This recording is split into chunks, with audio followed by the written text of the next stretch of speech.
You know, something may go wrong in your life. We never know. But if it does, don't give up. There's always a way forward. Namaste, wow. I'm Shristi Singh Shrestha, the Executive Director of Goodall Institute, Nepal, and a passionate advocate for animal welfare, environment conservation, and equality, bringing you a conversation with my hero and a global force for compassion, Dr. Jane Goodall. Here we are, the most intellectual creature ever to walk the planet, and we're destroying our only home. We're so intelligent, but at the same time so stupid. So much cruelty is because of ignorance.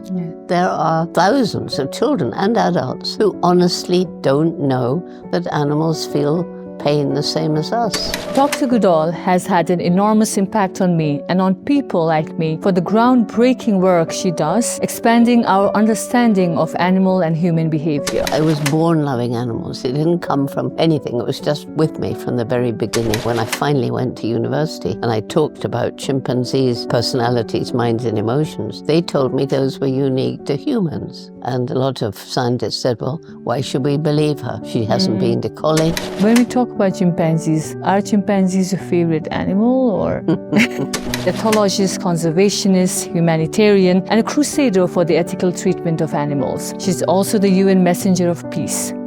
Learning about the medical research, learning that right across Africa, chimp numbers were dropping and forests were being cut down. And you know, that's when it hit me. If we don't help these people find ways of making a living without destroying their environment, we can't save chimps or forests or any of the other animals there. Because when I go to these big conferences that I'm called to sometimes, and they talk about climate change, and then we go to eat, and there's like meat everywhere. I go and always talk to the organizers. I say, we talked about climate change for an hour, and then you end up serving meat. I find it very disturbingly funny. Put your head in the sand and say, climate change, yeah, the climate is changing, but it's nothing to do with us. So we can just carry on. I don't think they believe it, but they say it. From reading about her, watching her work, to having the opportunity to run an organization based on her vision, ideas, and values, I hope this exclusive interview with WOW will be insightful and enjoyable for our viewers to learn better what it means to be a change maker. Young people can make a difference. They are making a difference. They're planting trees, they're clearing litter, they're writing letters and showing that they disapprove of animal experimentation. The Roots and Shoots kids have it right. Yes, every day you make an impact. Thousands of small steps in the right direction make big change. Nature is so resilient. Places we've totally destroyed, once again nature will take over if we give her a chance. Animals on the brink of extinction. When people care and work at it, they can be and are being given another chance.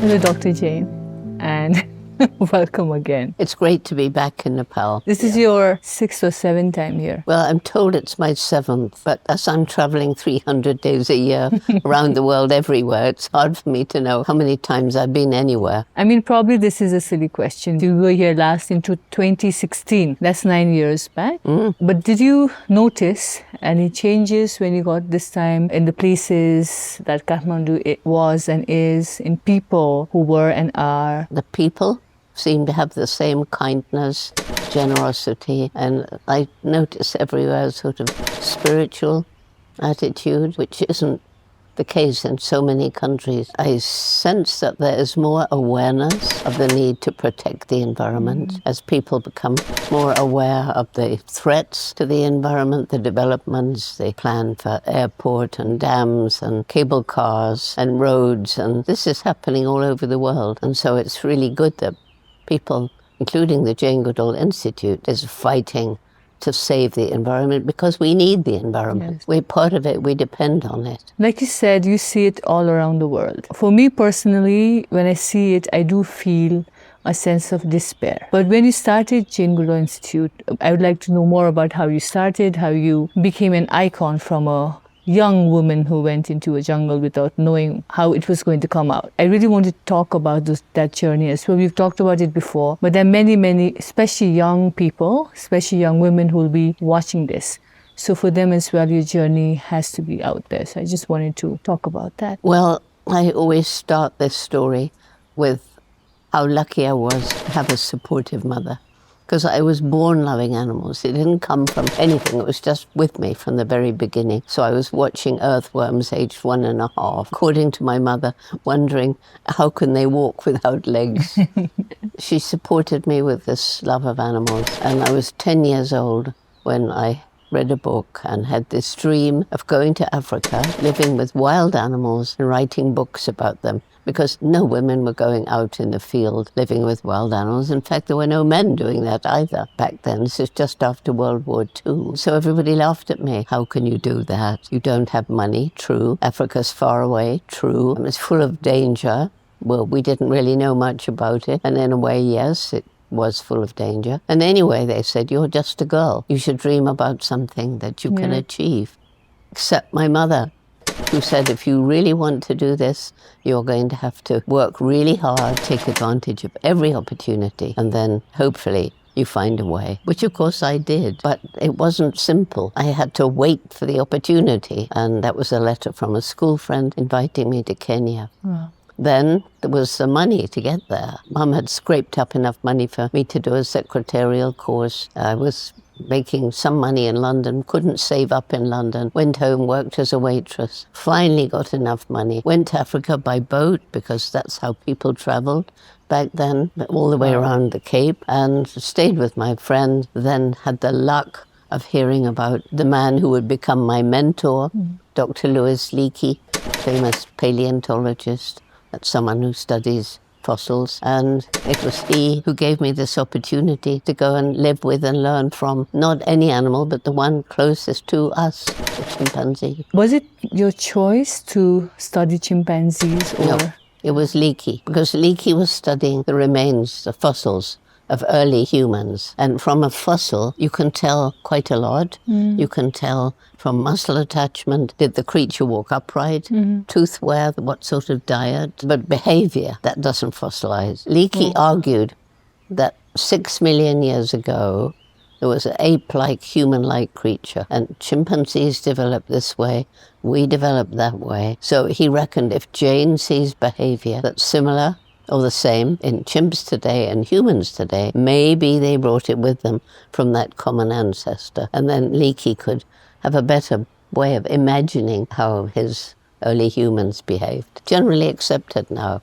He was way ahead of his time. There was no telling what was going to happen. When you went there, what were your expectations? Do you think there were more threats in the jungle or outside of the jungle that you faced? By that I mean threats of ideas, of them challenging chimpanzees are the closest to human animals. Did you face any such natural turmoil? I didn't face threats either way. I mean, I just went to study chimps. Leakey had the theories about chimps helping him understand early human behavior, not me. I would have studied anything, but he gave me chimps. You know, I only had money for 6 months, hadn't been to college. Stress in the forest, or the threat, was nothing to do with all these fierce wild animals. There were leopards, there were buffalo. Every poisonous snake but one is in Gombe National Park, where the chimps were. But the big threat was the money running out before I'd accomplished anything, except what I learned through my binoculars on the other side of a valley. When we talk about chimpanzees, are chimpanzees your favorite animal, or? No. Chimpanzees are much too like humans. My favorite animal is my childhood teacher, my dog, Rusty. So my favorite animal is a dog. He was my best friend. And I've had dogs since, but Rusty was something special about him. He wasn't even our dog. He lived in a hotel round the corner, but he just attached himself to me. We never fed him, I mean treats, but his meals, he went home, and they didn't mind, they couldn't care less. So it was like he was sent to me to teach me. I discovered the professors were saying that only humans have personalities, minds, and emotions. When I finally went to university and I talked about chimpanzees' personalities, minds, and emotions, they told me those were unique to humans. But Rusty had already taught me otherwise. We are not the only beings with personality, mind, and emotion. Now we know just about all animals. Sadly, now I can't have a dog because I'm traveling all the time. Because when you talk about all animals, I remember this conversation we had about rats. Ratty. Yes. So would you like to talk a bit about that? Rati represents the giant forest rat of Africa. I'm sure Kathmandu has rats. Actually, they make amazing pets. They're incredibly intelligent. If you Google 5 amazing rats, you'd be absolutely amazed at what they can do. But these giant forest rats, they can, with their amazing sense of smell, they can detect landmines buried under the ground. After a long civil war, they've helped to clear Mozambique. They're working in Angola, Cambodia, and anywhere where there are landmines buried. They're also being taught to sniff out endangered animal being illegally trafficked. They can climb up the containers, or they can sniff out pangolin scales or tiger skins or ivory or rhino horn. And they're also being taught to go down after a bomb or an earthquake. If there's a person living, if they find a live person, they ring a bell, which is round their neck. They can also detect the earliest signs of tuberculosis, TB, before the machines. So, there's no end to what we can teach them. A couple of years back, I used to work managing a medical college. One fine day, I was just going out. I just joined and there was this room. I went inside and there were these white rats. And I asked them when they were for experiments in laboratories. And it completely broke my heart. I made sure each one of them got rescued and out. I stopped that practice and we started doing this dissection part, the software, instead of actually cutting these animals. But animals in laboratories are very common, especially chimpanzees, because unfortunately their beauty and their charm and the very fact that they're so close to us also makes them susceptible to these kind of cruelty. Yeah, they can catch all our contagious diseases, but we've stopped it. Yeah. There aren't any medical experiments on chimps in Nepal, are there? No. Right across America, the National Institute of Health had 7 primate research labs for experiments on chimps and monkeys. It turned out that although the chimps could be infected with the disease didn't progress the way it does in humans. Yeah. So eventually it was decided these experiments, all that money, useless. So they're all now in a sanctuary. Oh, how well. But the monkeys, it's horribly, horribly cruel. Yes, it is. Even in Nepal, they had a lab set up where they bred monkeys and sent it to US laboratories. We did file a case to stop it, but they want to do it again. It's horrible. It's absolutely horrible, especially because here in Nepal, there are monkey god Hanumans. It's a spiritual aspect of animals. So it becomes very ironic and oxymoron to some point. And chimpanzees are incredible. Right now, there are 2 at the zoo right now who were caught. They are not in a very happy environment. They are basically in cages. You know it much, much more than I, but they do need nourishment, and don't they, social nourishment as well, not only food? Well, we have a program called Chimpanzee. When I began that program, after we had a kidnapping at Gombe, kidnapping of students. So we had to close Gombe to students. And all these students lined up waiting, excited.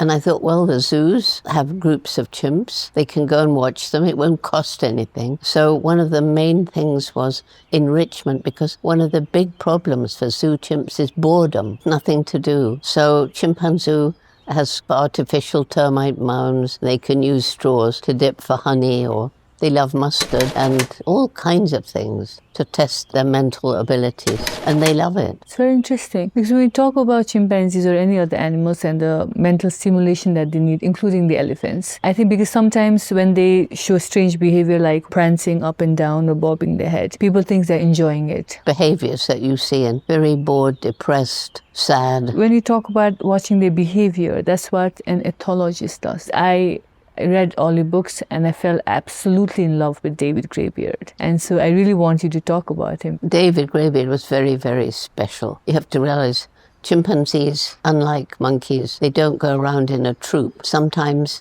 you'll see an individual alone. Sometimes a mother with her offspring. Sometimes 2 mothers and the offspring playing and having fun. Sometimes a group of males hanging out. And we now know they patrol their territory, which they're always trying to enlarge if there's a weaker neighbor. Sometimes the members, what we now know is a community of between 30 and 50 individuals. They come together when there's a new fruit that's ripe, lots of excitement. David Greybeard was a leader, not the top-ranking male, but a leader in that other chimps. If he set off, they liked to follow him because they trusted him. And if a young one had been in a fight, the mother was nowhere near, they ran to David, and he would embrace them or pat them gently. And he was the first chimp to begin to lose his fear of me.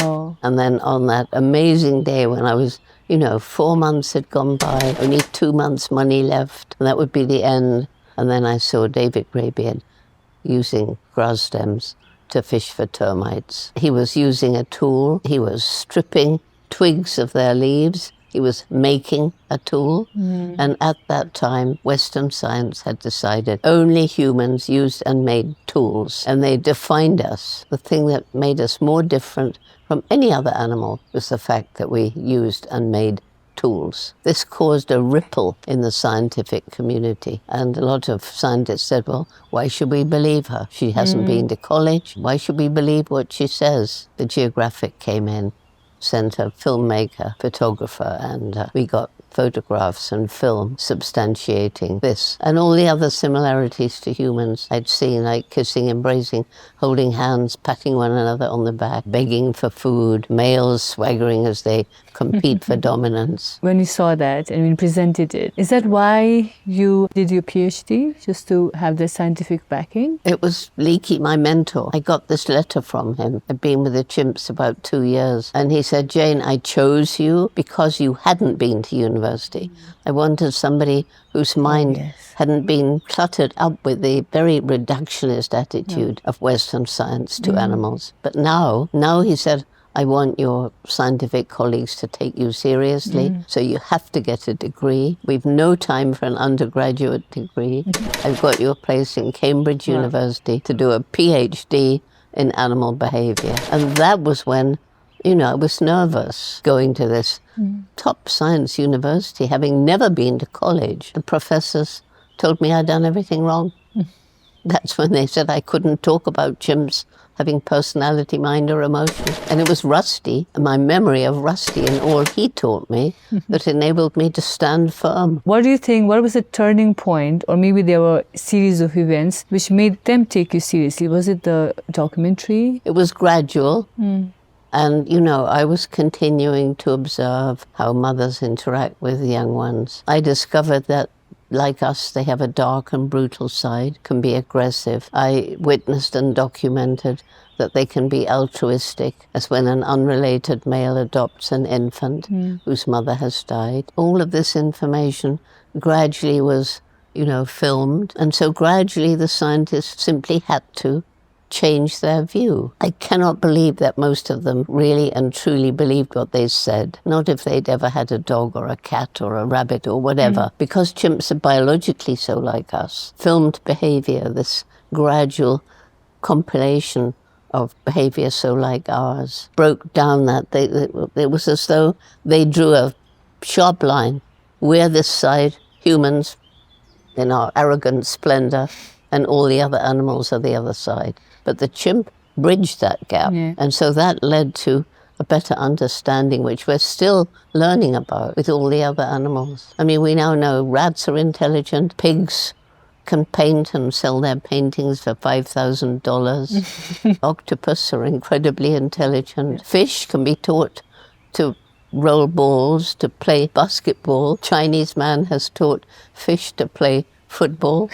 So you get 3 or 4 fish on each side, and you see them pushing this ball and these ones pushing it back. And, fish. I agree with you, because I read this report months back where the scientists were finding that the orangutans were healing themselves with medicinal herbs. Yes, of insect. Yes, of insect. It was incredible. Like, I think animals, that's why they surprise me every day. I still feel there's so less that we know of them. Sometimes they choose to show certain parts of themselves to us in respect of how much they can trust us. And I think that's a blessing. I personally feel that way. And there's another thing. We've discussed the cruelty of medical research. But what about the factory farms? That's horrible. The billions of pigs and cows and chickens and goats and donkeys and so many creatures confined in these horrible, awful conditions for us to eat. Exactly. One of the best things we can do is move to a plant-based diet. It's good for our health. Yes. It's good for the environment because huge areas are cleared to grow food, to feed all these billions of animals. A lot of water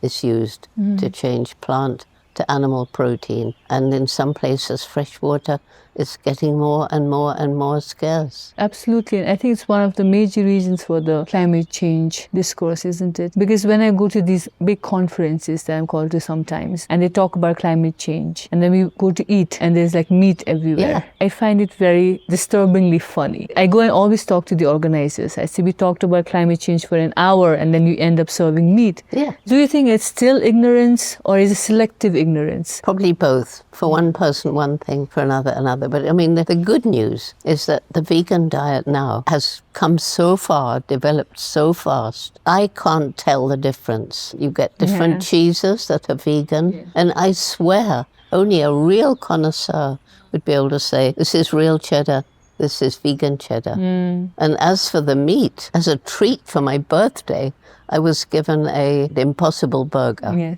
right at the beginning. And it was a treat. It was very expensive. I couldn't eat it because it tasted like beef. And you know, you cut it and blood comes out. Well, it's beetroot, but it looks like blood. I couldn't eat my expensive present.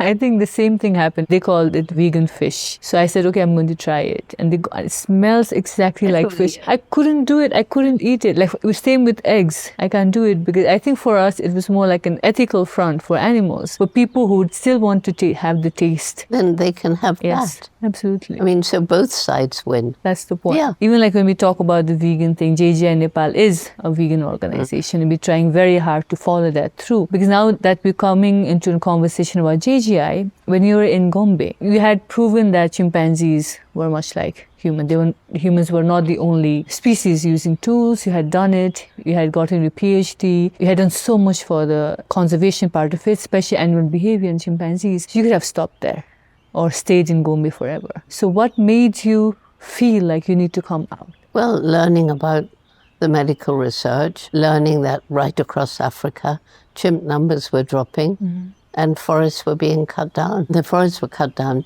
one by the big logging companies coming in from outside, but also by local people who were cutting down the trees not suitable for timber, but they were cutting them down to make charcoal, sometimes timber. That was in their struggle to survive, to make some money, to grow food, clearing a space to grow more food. And you know, that's when it hit me. If we don't help these people find ways of making a living without destroying their environment, we can't save chimps or forests or any of the other animals there. So JGI's program, we call it our JGI method of community-led conservation, where the local people choose what they feel is best. It's so successful. At one point, all the trees around Gombe had been cut down outside the national park. Now they've grown back because nature's resilient, and the people realize the value of preserving their environment, that they need it to mitigate climate change, rainfall. So when you started the Jane Goodall Institute globally, I think right now we're in 25 countries. 25 countries, slowly building up. Started in 1977. I think the very important part of what JGI or Jane Goodall Institute does globally is also the Roots and Shoots program. Well, every single JGI, if it wants to be included in the JGI family, they must do Roots and Shoots. It's our flagship program. And it's for young people from kindergarten through university. The main message, every individual makes an impact on the planet every single day, and we can choose. Because everything's interrelated in the environment, each group chooses 3 projects, one to help people, one to help other animals, one to help the environment, or a big project that does all 3. Then you can have a group of high school students, and they can be divided into 3, but they share what they do, so they learn how interrelated everything is. And that's now in 72 countries and growing. I think that's very important because that's also what we highlight at JJ in Nepal. Your vision with Roots and Shoots is very, very strong and very important too, especially for young people. Young people can make a difference. They are making a difference. They're planting trees, they're clearing litter, they're writing letters and showing that they disapprove of animal experimentation. Yeah. Some countries, there are children in hospital with like cancer, and their parents are too poor to visit them. So the university students are going to visit them. That's in China, because we've got over 1,000 groups right across China. Wow. And we're in the Middle East, South America, North America, including Canada, right across Europe, Africa, and growing. Goodall Institute, including Roots and Shoots, is not only limited to chimpanzee conservation. Oh, no. We have children working on protecting pangolins, working with stray dogs and cats, volunteering in shelters. There's a very passionate group that's working to raise awareness about snakes. Almost any animal you can think of that needs protecting, you'll find a Roots and Shoots group somewhere. And now we link them. So the sea turtles, there's groups rescuing them when they come ashore, rescuing the eggs that they hatch and aren't eaten by rats and dogs and things. And so we want to link them. So that's where they start. This is where they come. It links children around the world with different animal species. Yeah, I think it's wonderful because even here in Nepal, there are kids 8 years old, 7 years old starting their Roots and Shoots journey. And it does feel incredible to see how impactful these interventions are. A few days back when we went to see the exhibition, I was very, very happy and proud, especially from the planes, the hydraulic they made. Yeah, that was so amazing. It was really incredible. Yeah, I see this all over the world. Yes. When young people understand the problem and they're empowered to take action, they're so enthusiastic and passionate and dedicated. And so much of what seems really, really wrong with the world, so much cruelty, is because of ignorance. Yeah. There are thousands of children and adults who honestly don't know that animals feel pain the same as us. They don't know. And, you know, there's people who honestly don't believe that climate change has anything to do with us because they believe fake news. Yes. Because some businesses don't want to change. They don't want to stop using fossil fuels. They want to carry on as usual. Put your head in the sand and say, climate change, yeah, the climate is changing, but it's nothing to do with us. So we can just carry on. I don't think they believe it, but they say it. This brings me to the next question, because they are the ones who are deniers, climate change deniers, who say it's not happening at all. And there are other such government agencies or countries which say we don't, which is true, we don't contribute to the climate change much, like 0.001, like what Nepal does. And that's why they don't want to take responsibility for their action within Nepal, for their own country. And they always want to seek for carbon funding, loss and damage funding, and so forth, blaming these other big countries. They're not actually doing anything, going to the extent of destroying their own natural resources. So I've also seen that really growing in terms of global climate change politics. Do you see that too? You know, the Roots and Shoots kids have it right. Yes, Every day you make an impact. Obviously, Nepal isn't responsible for the emissions similar to the United States, even if you compensate for the number of people. But nevertheless, thousands of small steps in the right direction make big change. Yes. I go around the world, and especially in the United States and parts of Europe, you go into a meeting, all the lights are on, the blinds are down, there's beautiful daylight like here, and yet they're using electricity. So I turn the lights off and pull the blinds up. The next person comes in, automatic, switch the light on. Oh, no. So I go and I don't say anything. I go and switch them off. That's all over. And think of the cities with their big lights shining all night, and they don't turn them off. And there's nobody in those offices. Really hurts migrating birds as well. It does, it does. They get confused. Yeah, because here also finally they banned it. But at one time, there was this whole culture in Kathmandu where they were putting all these lights in trees. It was ridiculous, and some people, very, very smart people, actually voiced against it, filed some cases, and they're bringing everything down. But that's what we do. Like, as humans, we are very intelligent. We can do so much. We can solve this problem if we want. Of course we can. This is the weird thing. Our intellect, the explosive development, makes us more different than anything else. Nothing to do with tool using. It's the explosive development of our brain. We can send rockets up to Mars. Yes. Animals can't do that. They're way more intelligent than we thought, but we are a step or two steps above with the internet and now, AI, but it's there and it's being created. Here we are, the most intellectual creature ever to walk the planet, and we're destroying our only home. We're so intelligent, but at the same time so stupid. We've lost wisdom. We have lost wisdom. You know, the indigenous people would say, how does this major decision affect generations ahead? And we say, how does it affect me now, my next political campaign, the next shareholder meeting? And we have to have a different mindset where we stop worshipping money. We have enough, let's stop. Don't go on wanting more and more and more. More money, more power, more money, more power. This is very personal because then again I have a daughter, and it's also a personal question to you, like how do you do it, Dr. Jane? Like you travel 300 days a year. Yes, I travel in planes. In planes. Because nobody's given me a magic carpet, although I begged. Hopefully very soon. But I have refused twice. I was offered travel on private jets. Well then, Jane, you don't have to queue up, you don't have to wait, you can just step on the plane. And I've said, no, that's the height of decadence to travel in a private plane. Yes. So only fairly recently I do travel business because, you know, when you get to, well, it started when I was 80. It saves all these long, long lines. No, of course. When I'm traveling and I have to arrive and straight away give a lecture, I've accepted that. Yeah. And it's a normal plane, and it's flying anyway, and there are empty seats, so why shouldn't I have one of them? You know?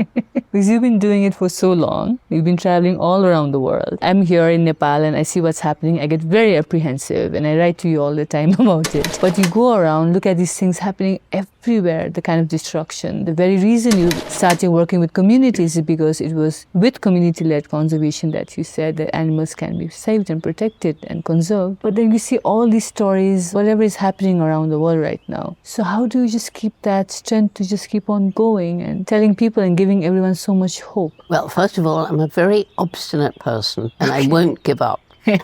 And I do have my reasons for hope. And we've talked about youth, which is, you know, in 72 countries, young people growing up to be caring, compassionate, respectful citizens, some of whom will become leaders. They're already changing the world. And some of our early ones, we began in 91, they're already in decision-making positions, some of them. So, number one. Number two, nature is so resilient. You've seen it here in Kathmandu. I know forests that have been destroyed, you can start restoring them. Yes. Of course, urgent to protect what's left that's untouched, but at the same time you can start restoring, planting trees of the right species at the right time of year, looking after them, which I know you do in Nepal. Places we've totally destroyed, once again nature will take over if we give her a chance. Animals on the brink of extinction, when people care and work at it, they can be and are being given another chance.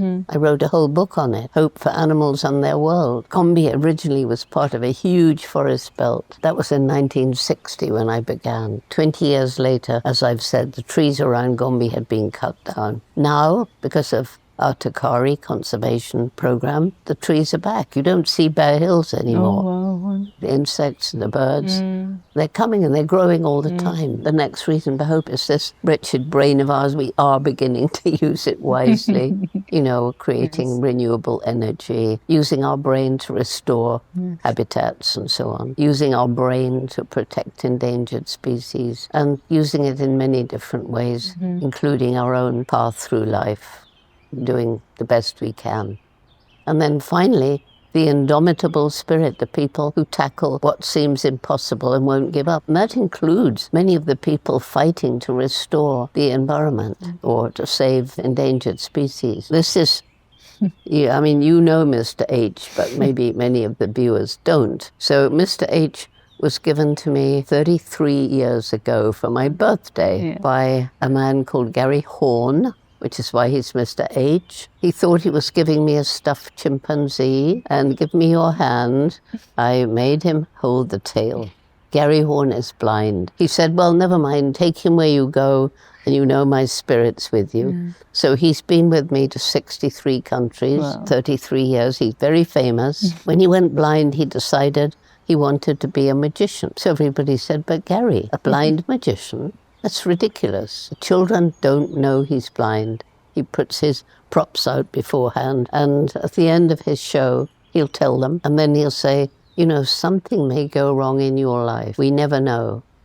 But if it does, don't give up. There's always a way forward. And he does cross-country skiing, and he does skydiving, and he goes down with great white sharks in a cage. He said it's an incredible thrill to feel the change in water pressure as one of these giant bodies goes by. Amazingly, he's taught himself to paint. I have a portrait of Mr. H. He's never seen him. He's only felt him, and it's pretty amazing. Oh. And Gary Horn is just one example of the indomitable human spirit. I know so many. And I bet everybody watching this knows somebody doing something that seemed impossible, but they've done it. I think that's a message that we can end this conversation with. And I would just like to thank you, Dr. Jain, for everything. Like for me personally, for everything. I've always told you how much you mean to me. I do hope like the people you've met throughout the journey in Nepal, anywhere that you're traveling, they realize how blessed they are to be in your company. I really, really hope so. Well, I realize how blessed Nepal is to have you as our executive director and the incredible people I've met on the board, the Roots and Shoots youth that I've met who are performing like young people around the world, and they are part of a global family. That's what I love about Roots and Shoots. Yes. People go to a new country, there's a group of Roots and Shoots, there's their family. I think that's wonderful. Thank you so much for your kind words. Thank you for this conversation. I'll never forget it. And I hope the viewers also, whoever is watching this, will never forget this conversation. Thank you, Dr. Jain. Thank you. Thanks.